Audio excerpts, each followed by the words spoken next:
Hi everybody. This PowerPoint lesson is going to focus on the development of the northern and middle colonies, in particular Massachusetts and Pennsylvania.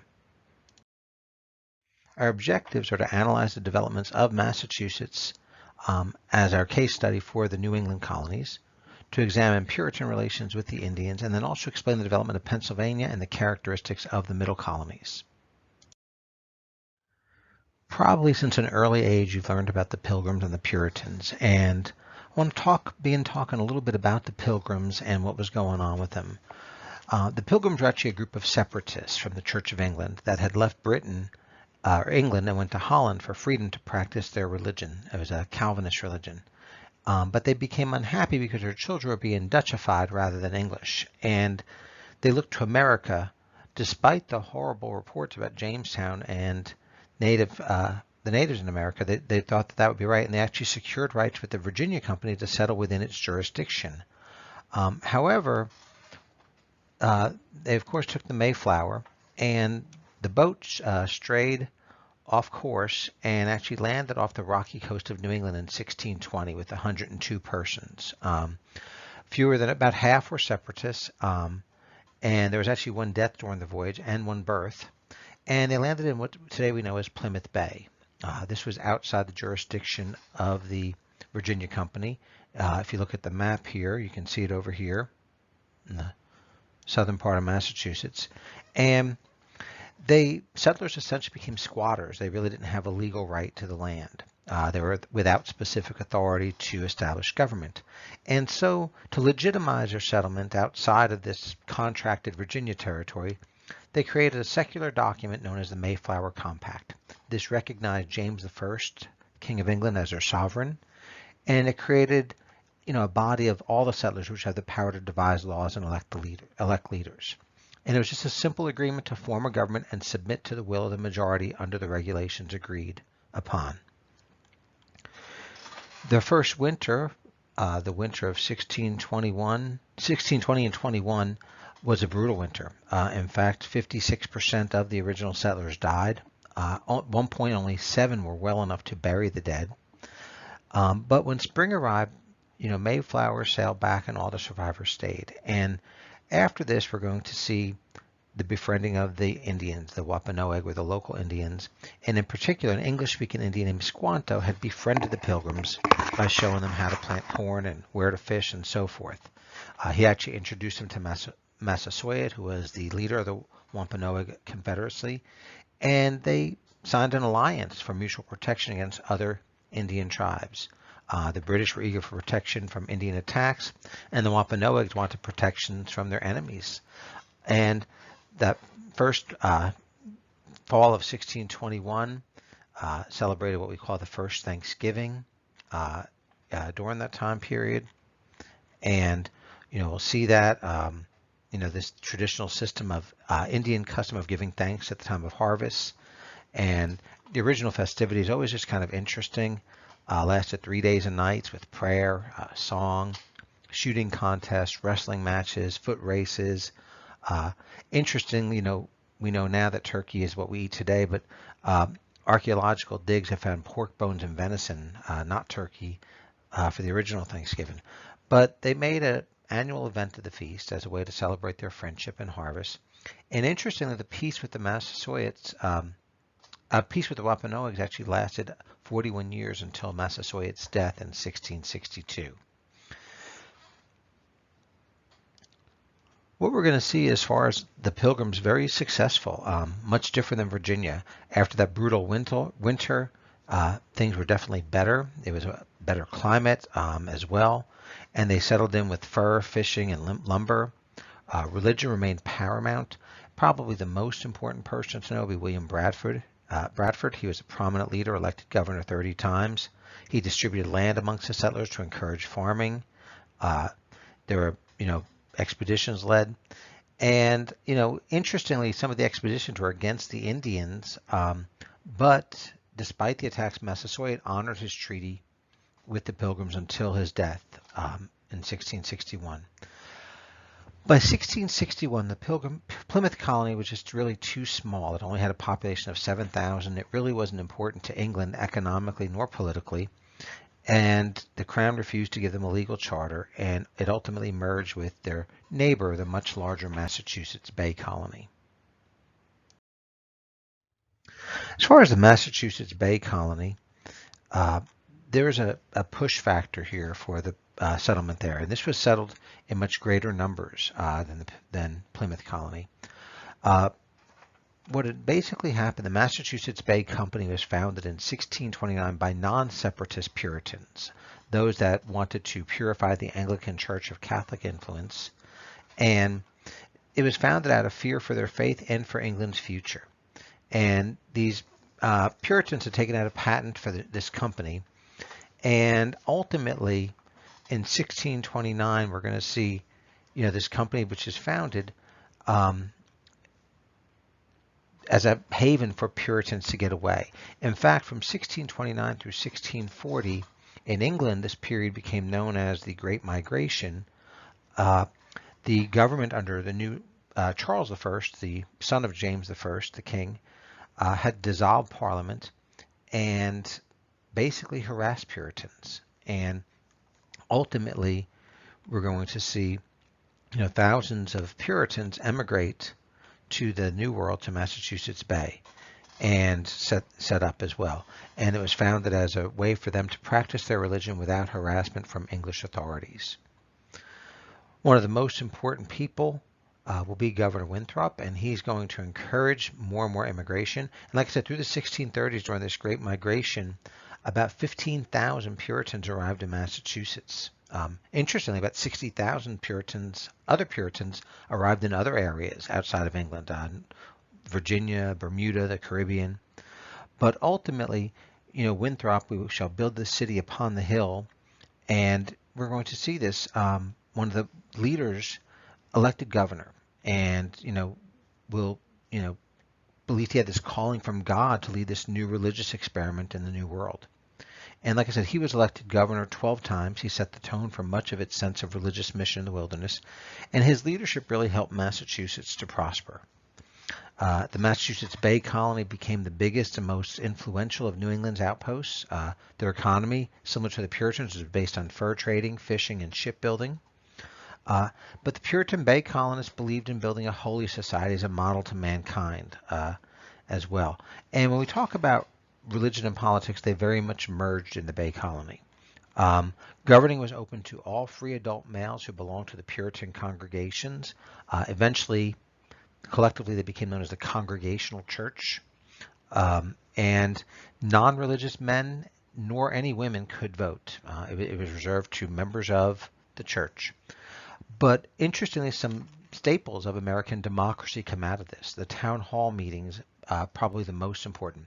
Town governments would meet and allow all male property holders, and at times other residents, to vote and publicly discuss issues, building of schools, roads, and so forth.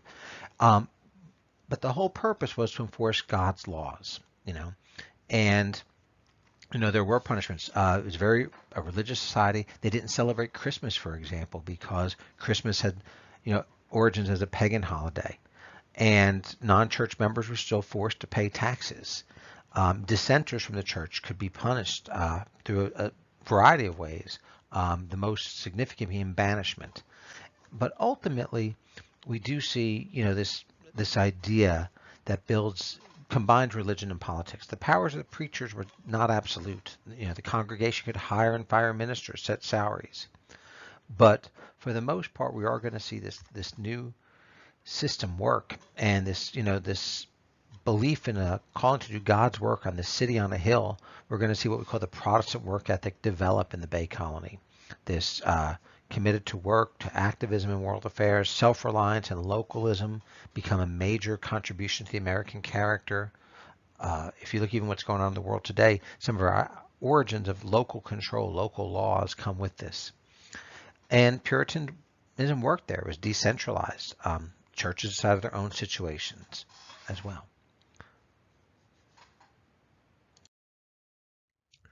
There were some early dissenters, however, from the Puritan rules, and there was repression. Just because the Puritans were seeking their own religious freedom didn't mean they were religiously tolerant. And like I said, of all the punishment, banishment was the most dramatic. And there are two really good examples to talk about. One, the story of Anne Hutchinson. So the Puritans believed in this concept called predestination, in which it was believed that a person's fate, whether they're going to heaven or hell, had been predetermined and predestined. And kind of fell into line, according to the theory, no one actually knew their fate. Only God knew their fate. But there was this kind of idea that, well, if someone lived a very pious life, they were prosperous, they worked hard, that person most likely was amongst the elect, those ordained to go to heaven. And so we're going to see some variations from this. So Anne Hutchinson was one such as well. And she kind of pushed predestination to really what we would call logical extremes, but she essentially began to preach, said that, those who are truly saved need not bother to obey God's or man's laws because they were predestined for salvation. And she attracted many to her home meetings, including merchant friends of her husband. And the clergy view this as heresy for a couple of reasons. First of all, she claimed direct revelation from God, which was even higher than a heresy. And she was placed on trial for this. Most likely, she was caught up in the power struggle. Number one, she was a woman who was preaching from her home. There was a governor living that was a close friend of Anne, who was a rival of Winthrop's, and perhaps his faction felt they might be pushed aside. And during her trial, she was eventually banished. She eventually settled in New York, where she and all but one of her 14 kids were killed by Indians. Winthrop viewed this as God's hand in her fate. And so we see, like I said, there was not the degree of religious tolerance that we know today. It was religious freedom for the Puritans. A second example is a man named Roger Williams, who's actually going to become known as the person who settles in Rhode Island. And the key phrase to remember with Roger Williams is liberty of conscience. He actually was an extreme separatist. He challenged the legality of both Plymouth and the Bay Colony. They said it was land that belonged to the Indians, not the kings to grant. And he essentially, denied the authority of civil government to regulate religious behavior, despite the fact that he himself was extremely religious. He stated that government could only punish civil crimes. The church alone was responsible for religious discipline, and no man should be forced to go to church. This challenged the basis of the Massachusetts Bay Colony government. And he, used this wall of separation metaphor, which really was first origins separation of church and state. Jefferson later used this as well. He also was banished, and they planned to send him back to England. He was seen as too much of a threat to even stay in the New World. However, he escaped in the winter. He was sheltered by Indian friends. He purchased land from them, founded the community of Providence, and accepted all settlers regardless of their beliefs as well. And we'll see the settlement of Rhode Island through him. Finally, like I said, we're going to talk a little bit about Puritan tolerance. They were not necessarily religiously tolerant, although we are going to see kind of a waning Puritanism in the later part of the 1600s. The first and second generation of children that were born in Massachusetts, they never endured the trials, the persecution that their parents and grandparents endured while in England. And we're going to see kind of a waning. Men were less likely to be church members. There was a longer life expectancy, which we'll talk about in our next PowerPoint lesson. And ultimately, we will see, changes. Puritanism and the Congregational Church remains predominant in New England, but we will see some changes throughout the time, which we'll talk about in our next lesson. But do keep in mind and do remember, with Puritanism and this idea of tolerance, it wasn't really religious tolerance that we know it today. It was a tolerance for them to practice what they wanted to practice. All right, so this here is what we call, I call a Sprite Chart. We're going to add a little EF. And whenever you're taking notes when you're reading, this is a good way to kind of categorize things, kind of break things down to social, political, religious, intellectual, technology, economic, environmental, and foreign affairs. And so just real briefly, I want to kind of do this with New England. If we look at New England, socially, we're going to see families come to the New England region. Unlike Virginia, where most of the early settlers were, indentured servants, and a large number of males, in New England, we saw whole families come over. Church was very important, which we'll come to in just a moment. We also see socially not as aristocratic as Virginia, for example. We don't see plantations, but rather small farms. Politics, in theory, it was very democratic. All church members would participate in assemblies, and it was expected of them. It was their duty. Of course, non-church members could not vote, but we do see the establishment of a legislature, much like the Virginia House of Burgesses. We see the town hall meeting as a staple of democracy as well. The Congregational Church is going to be important to the development of all of New England, particularly Massachusetts. People pay taxes to the church, even non-members. And even when the religion begins to wane out, by the 1680s, for example, Christmas becomes legal. We do see the idea that, very Protestant, very heavily influenced by the Puritans, by the Congregational Church, church taxes even for those non-members. Intellectually, we're going to see the first schools in New England.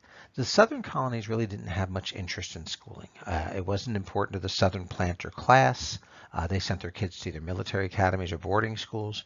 But in New England, they really wanted almost everyone to know how to read, and mainly to read the Bible. Think of New England as the Bible Belt during the colonial period. The first college was established, Harvard, for future preachers. Not much about technology. They borrowed much from the Indians. And that's one of these things that's important when you're doing a chart like this. You're not going to have a lot for every category, but do as best you can. But economically, we will see a lot of small family farms. New England's geography didn't lend itself to plantation farming. We're also going to see a fishing industry. They're going to sell cod to a lot of the Catholic nations in Europe, and trade becomes important. Shipbuilding, lumbering as well. And environmental, it was actually a healthier environment than Virginia. They didn't suffer as many diseases. Life grew fast, and it was more family friendly for families to come over and survive despite the cold winters. Like I said, once again, not conducive to plantation farming, but small family farms. In foreign affairs, they generally get along with their other colonies. Not much really to discuss there. They kind of followed the English lead as well. As far as their relations with the Indians, after the death of Massasoit, things really deteriorate between the Bay Colony and the Indians. And in fact, we're going to see, even before Massasoit's death, the Pequot Wars, in which New England colonies recognized that collective security was necessary for future defense. And ultimately, there was some pretense for war, and war that did develop during that time period. Going through this as well. And we are going to see these Pequot Wars that go on, and ultimately with these wars, Connecticut town sent 90 men to attack a smaller village of mostly women and children, what is now Mystic, Connecticut. Approximately 400 Indian men, women, and children were slain. And by the summer's end, in 1637, most remaining Pequots were either captured, sold as slaves to the West Indies, or fled for shelter to their former enemies. The Puritans did use biblical passages to justify their extermination, and with that. But with that said, there was also some missionary work, but not like the Spanish. It was basically some ministers began working to convert them. There were actually 14 Indian praying towns established. And Indians were, urged to adopt English ways. But by and large, not much. The most significant war in New England is going to be King Philip's War in 1675. And this was led by the son of Massasoit, known as Metacom. The settlers called him King Philip. And, what had happened during this time period, after the death of Massasoit, the Puritans had ignored most of the treaties with them, and it led to a rampage. Out of 90 Puritan towns during King Philip's War, 52 were attacked, burned, or damaged. 13 were completely destroyed. And the war spread throughout other parts of New England. Massachusetts, the Bay Colony, actually drafted all men between 16 and 60, threatening to death to those that refused. Refugees from the war streamed into Boston and the coastal towns. And the clergy portrayed the war as God's vengeance for New England's sins. They ordered days of public fasting and prayer. Ultimately, the colonists were victorious. The poor Indians were sold into slavery. Metacom was executed. His head was cut off and displayed on a pole in Plymouth for 20 years. And sadly, this is going to become the predominant. Sadly, this is going to become the predominant trend for the Indians. Either enslave them, kill them, or push them further westward as the white English settlers settle in the 13 colonies. Moving on to the middle colonies, I want to just talk a bit about development of these colonies. And if you look at the map, it was mainly New York, New Jersey, Pennsylvania, and Delaware. And we're going to talk for the most part about Pennsylvania as kind of our model colony here. But I want to go over just a few general characteristics. You might, as you read, you might want to do your own Sprite Chart EF to get a little more detail. But these are really kind of the big highlights. So number one, this area, they were known as the bread colonies. They exported grain, they exported fruits and veggies, very fertile soil. And the land was desirable. It was more easily acquired than in New England or in the South. Also, if you look at the map, 3 rivers came together. The Susquehanna, the Delaware, and the Hudson. And if you look at these rivers here, which I'm going to try to draw a little quick line here in these areas where they kind of come together, you know, this made it, it tapped the fur trade. They could go into the backcountry. They could travel as well. Of course, with the rivers, we're going to see shipbuilding and lumber becoming important. And overall, this area is really going to become the melting pot. The population was much more ethnically mixed, religiously tolerant. You read how the Dutch settled in New York. Pennsylvania was open to all sorts of colonists. A lot of Germans went to Pennsylvania as well as the English. Swedes settled in Delaware and southern New Jersey. And so we'll see that it was also more religiously tolerant, a large mix of religions. The Quakers settled in Pennsylvania and encouraged any religion to practice. We're going to see, overall, just, kind of a middle way. Not as aristocratic as, except for New York, not as aristocratic as the South, and not as controlled by the churches as New England as well. And finally, last thing I want to talk about is Pennsylvania and just some of the characteristics, a little bit of the history just to review it for you. So the Quakers were one of the most persecuted groups in England. They were nonconformist in nature. They were rebelled against the authority more than the Puritans even. They refused to support the Church of England with taxes. They would take no oaths. They were pacifists. They refused military service in the English army. They were just generally very simple, and they sought religious and civic freedom. They believed in an inner light, not scripture or bishop, and they challenged the social order by insisting that all men were equal in the eyes of God. Ultimately, like I said, they were persecuted harshly in England, and they suffered quite a bit. But in 1681, a young Quaker named William Penn secured an immense grant from the king in return for money that owed to his father. And the king labeled this new area Pennsylvania, and essentially the primary motive for founding it was a haven for the Quakers as well. But also he wanted to experiment with liberal ideas while making a profit. Religious toleration amongst many denominations. Amish were invited; those who were suffering in other countries. Very liberal land policies, and Penn believed in buying the land from the Indians, not selling it. Not taking it. And so had good relations with the Indians. Also looked down upon slavery. In fact, slavery was forbidden in Pennsylvania early on as well. And it didn't require any military service. And ultimately, we're going to see, thousands. There are already 4,000 Dutch, Swedish, and English and Welsh settlers are already there. And we're going to see even more. Pennsylvania became very planned. Representative government was established, and it grew very quickly. Founded in, I think, 1681-82, by 1700, Pennsylvania was the 3rd largest colony behind Virginia and Massachusetts. There was, like I said, much religious and ethnic diversity, but the Quaker elite ran the colony. And for the most part, they bought, the Indians went into the backcountry, like they were in other countries, but they were buying the land, although later on we'll see violence occurring as well.